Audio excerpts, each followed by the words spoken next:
Are we lost? Are we lost? Jenna gripped the steering wheel, her knuckles white in the fading light. Are we lost? Alex asked, his voice barely a whisper. They had been driving for hours, the sun sinking lower in the sky, painting the horizon in hues of orange and purple.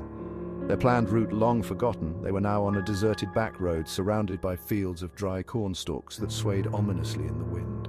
There. Jenna exclaimed, pointing to a dirt track branching off the main road. A weathered wooden sign stood crookedly at the entrance, the words Oakhaven Farm barely visible in the fading light. Hope flickered in their hearts. Maybe they could find help, or at least a place to stop for the night. As they drove down the overgrown track, the trees seemed to close in around them, their branches twisting and gnarled like skeletal fingers reaching out to grab them. The farmhouse loomed at the end of the track, a dark and imposing silhouette against the dying light. The windows were dark, empty sockets staring back at them, and the porch sagged precariously as if ready to collapse at any moment. A shiver ran down Jenna's spine. Something felt wrong, off. The air hung heavy and oppressive, thick with the silence of the forgotten. Maybe this wasn't such a good idea, she muttered, her voice trembling slightly. Alex swallowed hard, his usual carefree demeanor replaced by a look of apprehension. Let's just take a quick look around. If no one's here, we can always camp out in the car. They stepped out of the car into the oppressive silence. The only sound was the rustling of the wind through the dry corn stalks and the distant cawing of crows. The air was thick with the smell of decay, of rot and damp earth. The porch creaked ominously under their weight as they cautiously approached the front door. The door swung open with a groan, revealing a darkened interior. Dust motes danced in the single sliver of light that pierced through a crack in the boarded-up windows. The air inside was stale and heavy, thick with the silence of abandonment. Cobwebs draped every surface, and dust lay thick on the floor, undisturbed for years. Furniture sat draped in white sheets like ghosts of the family who once lived here. A rocking chair swayed gently in the breeze from the open door, its rhythmic creaking the only sound in the suffocating silence. Jenna shivered, pulling her jacket tighter around herself. An uneasy feeling settled in the pit of her stomach. This place wasn't just abandoned, it was forgotten, erased. Jenna slammed the album shut. Unable to bear the sight of the disturbing images any longer, the air seemed to crackle with an unseen energy, pressing down on them, suffocating them. They moved cautiously through the house, their footsteps echoing in the silence. Each room they entered painted the same picture of hasty abandonment. Plates still on the table, clothes strewn across beds, toys scattered on the floor. It was in what appeared to be the family room that they made their most unsettling discovery.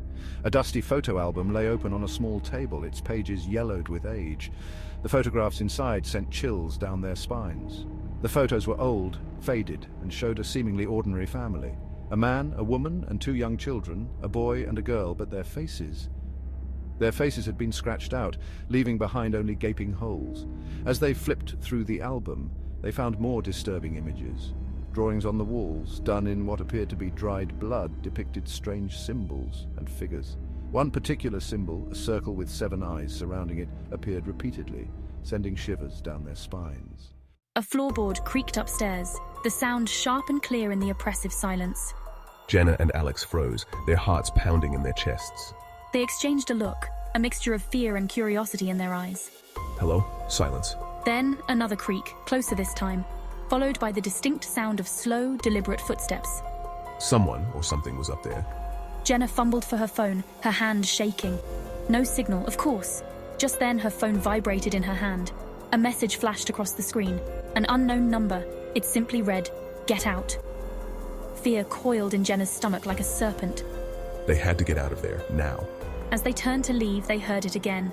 A low, guttural growl coming from the top of the stairs. They didn't hesitate, they ran, their blood pounding in their ears, the sound of their own ragged breathing filling the silence, through the darkened hallway, past the unsettling family room and out into the night. But something was blocking their way. Standing on the porch, silhouetted against the moonlight, was a figure.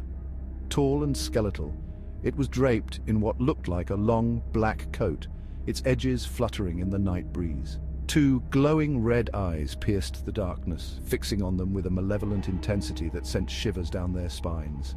Fear, raw and primal, surged through them. The figure took a step towards them, and they could hear its breathing now. A low, rasping sound like dry leaves skittering across concrete. Then it moved. It lunged, its clawed hand reaching out for them, a silent scream escaping its lips. Thinking fast, Alex grabbed Jenna's hand and pulled her along as they scrambled off the porch and into the darkness.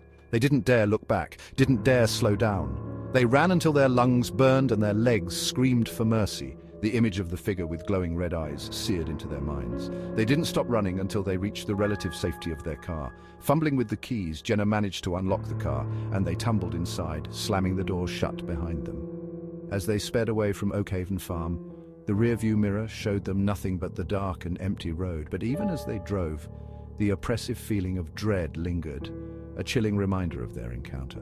They never spoke of what they saw that night, not to each other, not to anyone. But the memory of Oakhaven Farm, with its unsettling secrets and terrifying figure, continued to haunt their dreams. They had escaped with their lives, but the warning was clear. Some places are best left undisturbed, some secrets better left buried. Oakhaven Farm was one of those places.